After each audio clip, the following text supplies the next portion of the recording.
Hello students, welcome to study hub. इस video में आपको स्कॉलरशिप की जानकारी देंगे जिसमें इवन जनरल वाले स्टूडेंट्स भी स्कॉलरशिप को भर सकते हैं। तो स्टार्ट करते हैं, स्कॉलरशिप क्या है और इसको कैसे अप्लाई करना है। तो सबसे पहले ये स्कॉलरशिप के बारे में बताते हैं आपको। तो डायरेक्टरेट ऑफ हायर एजुकेशन यानी गवर्नमेंट ऑफ दिल्ली इन्वाइट करती है इसकी एप्लीकेशन। इस स्कॉलरशिप का नाम आप जैसे स्क्रीन पर देख ही रहे होंगे, merit cum means linked financial assistance scheme 2020 Delhi. तो अभी ये 2020 मतलब जो फाइनेंशियल ईयर आएगा हमारा 2020 से 2021 तक, इसमें आप इसके लिए अप्लाई कर सकते हैं। तो हम आपको इस वीडियो में पूरा प्रोसीजर बताएंगे कि आपको कैसे अप्लाई करना है, उसके बाद क्या क्या स्टेप्स होंगे जिससे कि आपको स्कॉलरशिप ये 100% मिल जाए। तो स्टार्ट करते हैं। इस बार ये 2020 में स्कॉलरशिप थोड़ी डिले हो सकती है क्योंकि लॉकडाउन चल रहा है अभी। तो अभी इसमें जो कॉलेजेस पार्टिसिपेट लेते हैं वो है हमारे IIIT Delhi, national law university NLU, IGDTW, ये Indira Gandhi development of technical women and GGS IPU और उसके सारे एफिलेटेड कॉलेजेस। तो इस स्कीम के बारे में बताते हैं। ये स्कीम लॉन्च की गई थी दिल्ली गवर्नमेंट की तरफ से to enhance high quality higher education for meritorious economical weaker sections of the society. Even इसमें हम जनरल वाले पीपल्स भी अप्लाई कर सकते हैं, उसकी कोई प्रॉब्लम नहीं है। और इसमें एलिजिबिलिटी क्या है कि candidate must be pursuing an undergraduate program in any of the Delhi state public universities और college institutes affiliated to Delhi state public universities. मतलब आपको जो कैंडिडेट है अप्लाई करना चाहता है स्कॉलरशिप के लिए, वो अंडर ग्रेजुएट प्रोग्राम यानी बीटेक करता होना चाहिए। किसमें? दिल्ली गवर्नमेंट की जो पब्लिक स्टेट यूनिवर्सिटीज़ है, मतलब दिल्ली स्टेट के अंदर जो सारी यूनिवर्सिटीज़ आती हैं, इवन दिल्ली NCR के अंदर भी। और मेनली हमने चारों के नाम यहाँ बता दिए और इसके एफिलेटेड कॉलेजेस भी। तो नेक्स्ट हमारा आता है इसकी एलिजिबिलिटी क्या होगी। स्कॉलरशिप गैदर करने की एलिजिबिलिटी हमारी, इसमें हमारे 4 चीज़ें देखी जाएंगी। सबसे पहले economic condition of candidate, then income, family income of candidate, academic performance और एलिजिबिलिटी। फोर्थ एलिजिबिलिटी मेन क्या है, उसमें देखा जाएगा कि आप रेसिडेंट ऑफ दिल्ली हो या नहीं हो। तो सबसे पहले इसमें हमारी 3 कैटेगरीज बांटी जाती हैं। कैटेगरी 1 में वो स्टूडेंट्स आएंगे जिनके पास नेशनल फूड सिक्योरिटी स्कीम का कार्ड है, मतलब NFS कार्ड, जो आपका राशन कार्ड होता है, जिसमें जो फैमिली इनकम लिमिट होती है वो 1 लाख से कम होती है। और एग्रीगेट परसेंटेज तीनों कैटेगरीज के लिए 60% है। तो आपके बीटेक में मिनिमम 60% होने चाहिए। और जो percentage of final assistance category 1 को मिलेगी वो है 100%, मतलब उनको 100% फीस, उनकी ट्यूशन फीस सिर्फ वापस दी जाएगी। तो सेकंड कैटेगरी हमारी आती है जिसमें पेरेंटल इनकम यानी फैमिली इनकम 2.5 लाख से कम है, 2.5 लाख पर एनम है। उन बच्चों को फाइनेंशियल असिस्टेंस 50%, मतलब half of their tuition fees money will be refunded. और कैटेगरी 3 में हमारा आता है जो फैमिली इनकम जिनकी 6 लाख पर एनम से कम है, मतलब 2.5 लाख और 6 लाख से बीच में जो बच्चे आते हैं जिनकी फैमिली इनकम आती है, उनको 25%, मतलब 1/4 ऑफ देयर ट्यूशन फीस उनको रिटर्न हो जाएगी। नेक्स्ट आता है हमारा प्रोसीजर क्या है स्कॉलरशिप को अप्लाई करने के लिए। सबसे पहला स्टेप है हमें ई-डिस्ट्रिक्ट दिल्ली पोर्टल जो है हमारा, उस पर जाना है, रजिस्टर करना अपना अकाउंट और आधार वेरिफिकेशन OTP आएगा हमारा, उससे वेरीफाई करना अपने आधार नंबर डाल के। और उसके बाद अकाउंट बनने के बाद स्टेप 2 में हमें स्कॉलरशिप ऑप्शन फाइंड करना है हायर एजुकेशन सर्विसेज सेक्शन में, और उस पर अप्लाई करना है, क्लिक करना है। हम आपको पूरा स्टेप करके दिखाएंगे अभी, और अभी हम सिर्फ ऊपर से बता रहे हैं, उसके बाद आपको डिटेल में भी दिखाएंगे। स्टेप 3 में आपको अपनी सारी डिटेल्स डालनी है और जो भी डॉक्यूमेंट्स रिक्वायर्ड होंगे वे सबमिट करने हैं। और उसके बाद फाइनल सबमिशन के लिए OTP वेरिफिकेशन दोबारा से होगा, आपके रजिस्टर्ड फ़ोन नंबर पे OTP आएगा, आपको वो डाल के वेरीफाई करना है। और स्टेप 4 जो सबसे इम्पोर्टेंट स्टेप है, उसमें क्या है कि आपको डॉक्यूमेंट्स का प्रिंट आउट लेना है, जो भी आपने सारे अपलोड किए हैं, और जो रिसिप्ट है स्कॉलरशिप की फाइनल रिसिप्ट होगी, उनको प्रिंट लेके अपने कॉलेज में सबमिट करना है। अप्लाई करने के लिए आप गूगल पे लिखिए ई-डिस्ट्रिक्ट दिल्ली। उसके बाद आपको सबसे पहला जो लिंक दिखेगा इसको ओपन करिए। आप डायरेक्टली लिंक खोलने के लिए हमारे डिस्क्रिप्शन में भी देख सकते हैं, हमने यहाँ पर लिंक प्रोवाइड किया है। फिर आप न्यू यूज़र पे क्लिक करिए, सिटीज़न रजिस्ट्रेशन फॉर्म खुलेगा, इसमें आप आधार कार्ड या वोटर ID कोई भी सिलेक्ट कर सकते हैं। फिर अपना आधार कार्ड नंबर डालिए, जैसे कि हमने यहाँ पे आधार कार्ड नंबर सेलेक्ट किया है।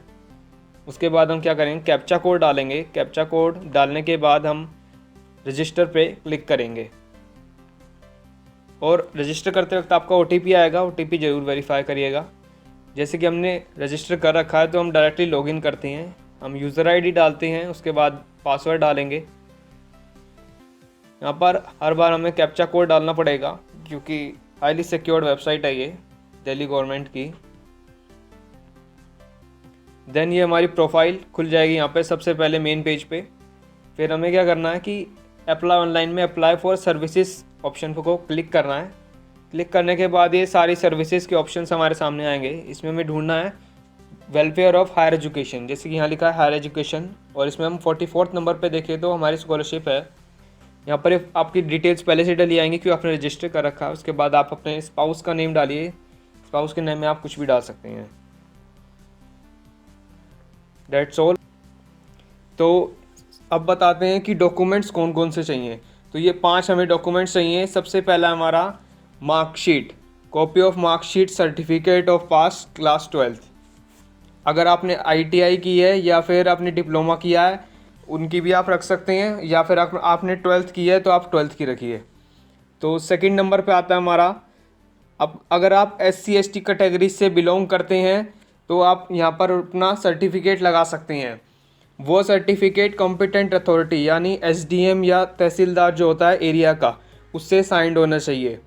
और हमने जैसे कि बताया था कि ये जनरल के लिए भी होती है। तो इस सर्टिफिकेट का बेनिफिट ये है कि अगर बच्चे की जो मार्क्स हैं वो 60% से बिलो हैं तो उन्हें रिलैक्सेशन दिया जाएगा। 5% का SC ST कैटेगरी को रिलैक्सेशन मिलता है, इसलिए वो सर्टिफिकेट लगा सकते हैं, वरना उनको भी कोई ज़रूरत नहीं है। और थर्ड जो हमारी, उसमें एक आपको बैंक अकाउंट खुलवाना है अपने नाम पे हो, जो आपके ही नाम पे, उसकी पासबुक की कॉपी या फिर आप स्टेटमेंट, अपने स्टूडेंट बैंक अकाउंट की स्टेटमेंट जिसमें कि आधार आपका जुड़ा हुआ, आधार सीडेड बैंक अकाउंट होना चाहिए आपका। उसके बाद हमारा 4th नंबर पे आता है कि सारी प्रीवियस मार्कशीट्स या फिर सर्टिफिकेट्स यूनिवर्सिटी के, मतलब अगर आप 2nd ईयर या 3rd ईयर में अप्लाई कर रहे हैं तो आपको 1st ईयर और 2nd ईयर के जो मार्कशीट्स है आपकी सबमिट करनी पड़ेगी। मतलब अगर आपके 12th में 80% है तो आप एलिजिबल हो 1st ईयर के लिए, बट अगर आपके 1st ईयर में, बीटेक के 1st ईयर में 60% से कम मार्क्स आते हैं तो आप 2nd ईयर में स्कॉलरशिप नहीं ले सकते हैं। उसके बाद जो हमारा लास्ट डॉक्यूमेंट है वो है डिक्लेरेशन, स्टूडेंट डिक्लेरेशन फॉर्म। या आपको लिंक मिल जाएगा या आपको ई-डिस्ट्रिक्ट पोर्टल पे अप्लाई करते वक्त ये जनरेट भी हो जाता है। आप वहाँ से डायरेक्ट प्रिंट करिए और अपना नाम, साइन और डेट करिए और उसके बाद आप वहीं पे आप लोग को अपलोड करना है। ये इसका किस लिए है ये हम ये बताते हैं कि इसमें लिखा है कि स्टूडेंट जो है, मतलब आप जो अप्लाई कर रहा है वो कोई भी फाइनेंशियल सपोर्ट किसी भी तरह से किसी और स्कीम से नहीं ले रहा है। तो हमारे कुछ डॉक्यूमेंट्स हैं जो एडिशनल हैं, मतलब तीनों कैटेगरीज़ के लिए अलग अलग हैं। और जो फर्स्ट कैटेगरी है उसमें आपको, जैसे हमने बताया था कि नेशनल फूड सिक्योरिटी स्कीम के अंडर आपकी फैमिली इनकम आनी चाहिए, मतलब 1 लाख से कम। तो उसके लिए आपको नेशनल फूड सिक्योरिटी स्कीम का कार्ड डॉक्यूमेंट अपलोड करना है। उसके बाद जो हमारा सेकंड कैटेगरी थी 50% फाइनेंशियल असिस्टेंस के लिए, उसमें आपको फैमिली इनकम 2.5 लाख से कम ये शो करने के लिए आपको SDM से या फिर कोई भी कॉम्पिटेंट अथॉरिटी उससे आपको एक वैलिड फैमिली इनकम सर्टिफिकेट बनवा कर लाना है और अपलोड करना है। और अगर आप थर्ड कैटेगरी मतलब 25% फाइनेंशियल असिस्टेंस के लिए अप्लाई कर रहे हैं तो उसके लिए आपको पूरा ITR भरा होना चाहिए पिछले लास्ट फाइनेंशियल ईयर का। मतलब अगर आप 2020 मतलब इस साल अगर अप्लाई करेंगे तो आपको 2019 से लेकर 2020 तक का जो ITR आपके फादर का या मदर, उनको उसको फिल करके ITR को यहाँ पर income tax return both parents के लिए आपको अपलोड करना है। और इन केस अगर आपकी मदर नॉन वर्किंग है तो आपको एक एफिडेविट बनवाना है SDM से कि हमारी मदर नॉन वर्किंग है, ये सारी चीज़ें उसमें लिखी होनी चाहिए। और इसके बाद आता है हमारा कौन कौन से कॉलेजेस और इंस्टीट्यूशंस इस फाइनेंशियल असिस्टेंस स्कीम के अंडर आते हैं।